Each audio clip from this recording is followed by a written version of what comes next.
Hey guys, and welcome back to Southern Food Junkie, where we share Southern inspired recipes, and today we're bringing you a crock pot recipe. This is pork tenderloin in the crock pot. Today we're going to be using our Ninja crock pot, and we can't wait to share it with you. Let's get to it.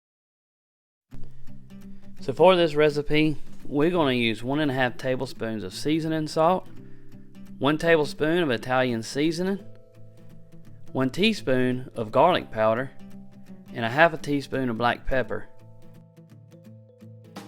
We're also going to use some Dijon mustard for our binder on our meat.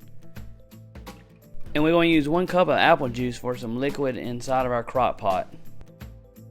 Just mix all your spices together in one container. We're going to use this to spread out over top of our meat. Pour all your spices in there together and just use a spoon or something, whatever you have, a spoon, a little whisk or stick, or you can put them all in a bag and just mix them together really good. One of the first things you want to do is take your pork tenderloin. You want to open it out of the package and you want to rinse it off really well. Once you've done that, place it on your cutting board and use some paper towels and pat it dry. We want to have a good, nice, clean, dry surface.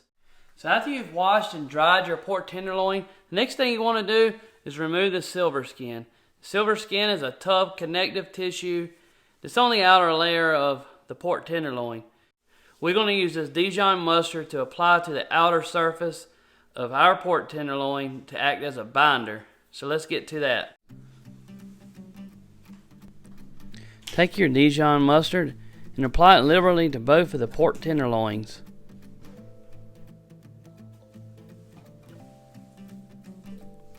Rub it in really good. And you're going to want to coat both sides of them.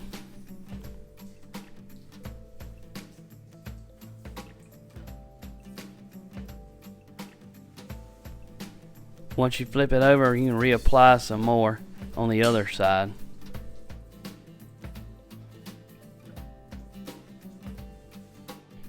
Grab your spice mix and coat both sides of the pork tenderloin. Once you get a good coating on there, you want to rub it in and then reapply.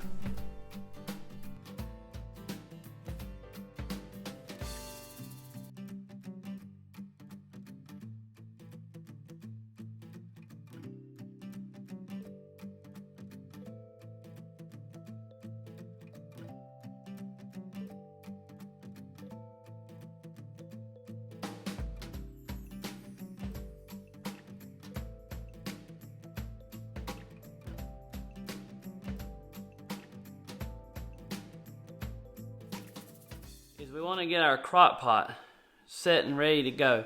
This crock pot model that I'm using has a stovetop function on it. It has a high, low, and a medium.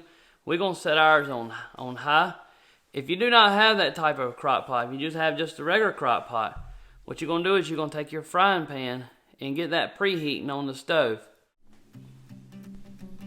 Once you get your crock pot or your pan that's on the stove heated, we're going to add a couple tablespoons of olive oil. What we're going to do is we're going to sear off our pork tenderloin. This gives it a good color, gives it a nice texture and crust.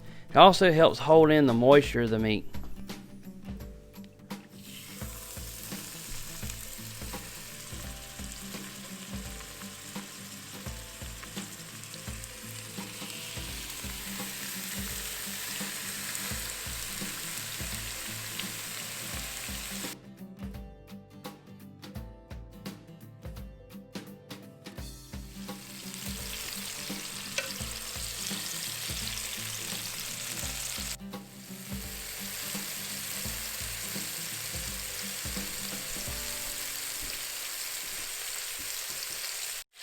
Now that both sides have been seared off, it's time to add in your apple juice.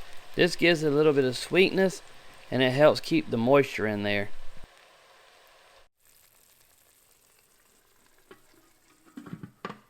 Depending on the size of your pork tenderloin, you'll need to check on this. Pork tenderloin is a very, very lean meat and you can overcook it. We want to look for a temperature of 145 to around 160. Once we get there, we can pull it off the heat and let it rest for a little while. Our pork tenderloin has been going for right at an hour. We're going to use our instant read thermometer and get a reading on it and see what the temperature is on it. So let's check it.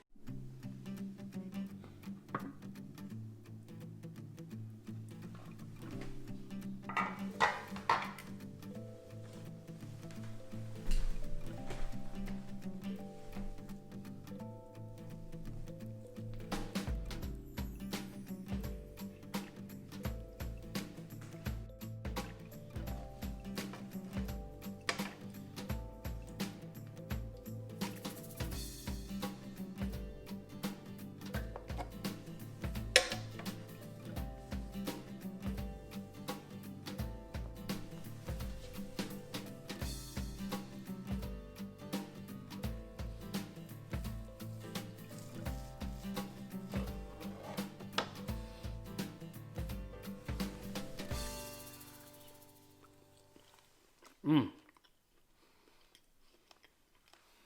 So delicious.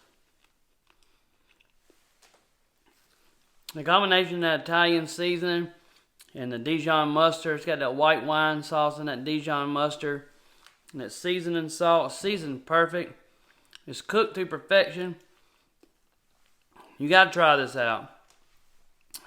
If you're looking for some side dishes to go along with this when you cook it, make sure you check out this playlist right here. I think you'll find something that interests you and probably something that you can use to go along with this right here. My suggestion would be the crock pot mac and cheese. Have 2 crock pots going at the same time. Man, throw some mashed potatoes in on the stove. That sounds good. Anyways, we'll see you next time on the next food adventure. Thanks for stopping by, and remember, let's get food junk.